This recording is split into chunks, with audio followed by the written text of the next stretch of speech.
বর্তমান political situation, এই সিচুয়েশনে হিজবুত তৌহিদের লক্ষ্য উদ্দেশ্য ইত্যাদি সব কিছু জেনে যদি কোনো পলিটিক্যাল গ্রুপ আহ্বান করে তাহলে কি হিজবুত তৌহিদ, মাননীয় ইমাম, আপনি কি সে বিষয়ে বিবেচনা করবেন? দেখেন, হিজবুত তাওহীদের কনস্ট্যান্ট নীতি, হিজবুত তাওহীদ আল্লাহ তাওহীদের দিকে মানুষদেরকে ডাক দিচ্ছে। নবী করিম সাল্লাল্লাহু আলাইহি ওয়াসাল্লাম তিনিও তাওহীদের দিকে ডাক দিয়েছেন, আল্লাহর সবরেন্টির দিকে, আল্লাহর সার্বভৌমত্বের দিকে। কোনো সংগঠন যদি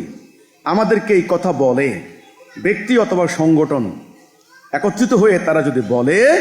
যে আমরাও আল্লাহর সার্বভৌমত্ব মেনে নেব, আমরাও ঐক্যবদ্ধ হয়ে সংগ্রাম করব, এই যে 5 দফা কর্মসূচি, এই কর্মসূচির আন্ডারে আমরাও ঐক্যবদ্ধ হয়ে সংগ্রাম করব, তাওহীদের স্বীকৃতি দিয়ে তারা যদি এই কর্মসূচিতে ঐক্যবদ্ধ হয়ে কাজ করতে চান, তাদের সাথে একত্রিত হয়ে সংগ্রাম করতে আমাদের কোনো ওজোর আপত্তি নাই। কিন্তু কেউ যদি চলমান এই রাজনীতি করতে যায়, নির্বাচন প্রক্রিয়া, এই পলিটিক্স যেটা বলে পলিটিক্স, তারা যদি আমাদেরকে বলে যে আমরা পলিটিক্স করছি, আপনারাও আমাদের সাথে আসেন, তথাকথিত, আমি এই জন্যে বলছি কারণ এই রাজনীতি আল্লাহ রসুল শিখান নাই,